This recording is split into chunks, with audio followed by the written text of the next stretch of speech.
2027 का रास्ता किस दरवाजे से होकर जाएगा? इस बार ब्राह्मण वोट बैंक सत्ता की चाबी बनेगा। और सबसे बड़ा सवाल, जिस समाजवादी पार्टी ने ब्राह्मण समाज को साधने के लिए बड़ा सम्मेलन किया, उसी सम्मेलन में अगर उसके अपने ही विधायक मौजूद ना हो तो क्या सिर्फ संयोग कहेंगे या फिर चुनाव से पहले पार्टी के भीतर की खींचतान खुलकर सामने आ रही? तो चलिए आज इसी पर बात करते हैं। नमस्कार, मैं हूं अनुष्ठित तिवारी और आप देख रहे हैं जन एक्सप्रेस।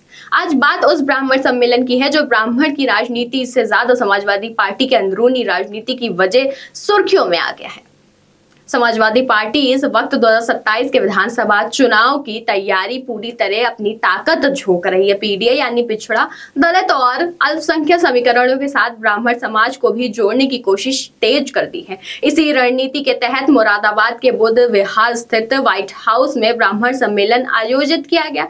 मंच पर बलिया के सांसद सनातन पांडे और मुरादाबाद की सांसद रुचि वीरा मौजूद थी, लेकिन जिस बात ने पूरे सम्मेलन की चर्चा बदल दी वो थी पार्टी के चारों स्थानीय विधायक की गैर मौजूदगी। काट से कमाल अख्तर, मुरादाबाद देहात से नासिर कुरैशी, बिलारी से फहीम इरफान और ठाकुर द्वारा से नवाब जान, चारों विधायक सम्मेलन में नहीं पहुंचे। अब सवाल उठना लाजमी है कि जिस इलाके में भाजपा के खिलाफ मजबूत राजनीति संदेश देने की कोशिश की जा रही है, वहां समाजवादी पार्टी अपने ही विधायक को एक मंच पर क्यों नहीं ला सकी? जिलाध्यक्ष का कहना है कि सभी नेताओं को सूचना दी गई थी, लेकिन विधायक की तरफ से अलग अलग वजह सामने आई है। किसी ने प्रदेश अध्यक्ष के कार्यक्रम में व्यस्त होने की बात कही है, किसी ने कहा है कि ये लखनऊ में थे और उन्हें व्यक्तिगत सूचना नहीं मिली, किसी ने तारीख भूलने की भी बात कही और एक विधायक की गैर हाजिरी की वजह संगठन भी साफ नहीं बता पाया। अब सवाल सिर्फ गैर हाजिरी का नहीं, सवाल संगठन और जनप्रतिनिधियों के बीच तालमेल का है और यही वजह है कि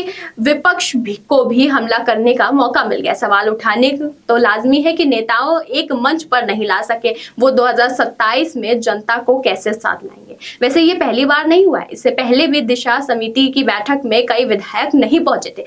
पीडीए यानी सम्मेलन में पूर्व मंत्री नसरुद्दीन सिद्दीकी नाराज होकर कार्यक्रम छोड़कर चले गए थे। ताजपुर से सम्मेलन में सांसद रुचि वीरा को लेकर विवाद इतना खड़ा हो गया कि अखिलेश यादव को खुद दखल देना पड़ा। वहीं कमाल अख्तर का मुख्य सचेतक पर छोड़ देना समय तक राजनीति चर्चा का विषय बना रहा। यानी अगर इन घटनाओं को जोड़कर देखा जाए तो सवाल सिर्फ यही उठता है कि क्या समाजवादी पार्टी के भीतर सब कुछ समान है या चुनाव से पहले अंदरूनी असंतोष धीरे धीरे सतह पर जाती जा रही है। राजनीति में अगर भाषण नहीं तस्वीरें ज्यादा बोलती हैं और इस बार सम्मेलन में सबसे बड़ी तस्वीर यही रही है कि मन से ज्यादा चर्चा खाली कुर्सियों की हुई है। ब्राह्मण समाज का संदेश देना था, समाजवादी पार्टी उन्हें सम्मान और भागीदार के लिए तैयार करती, लेकिन चर्चा इस बात की होने लगी कि पार्टी के विधायक ही एक साथ एक मंच पर नहीं दिखाई दिए।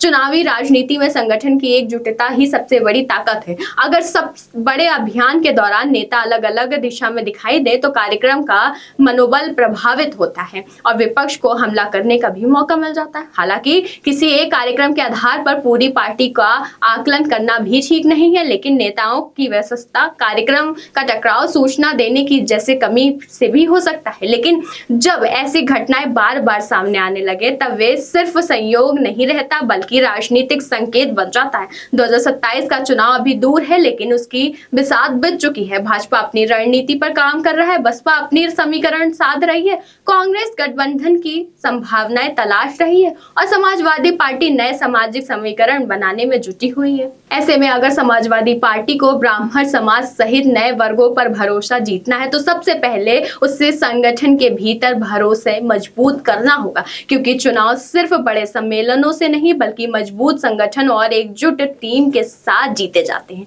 अब बड़ा सवाल आपसे, ब्राह्मण समाज में विधायकों की गैर हाजिरी महज एक संयोग भी है या फिर समाजवादी पार्टी के भीतर सब कुछ ठीक नहीं है? अपनी राय हमें कमेंट बॉक्स में जरूर बताइएगा। फिलहाल के लिए इस खबर में बस इतना ही। ऐसी तमाम खबरों के लिए देखते रहिए जन एक्सप्रेस।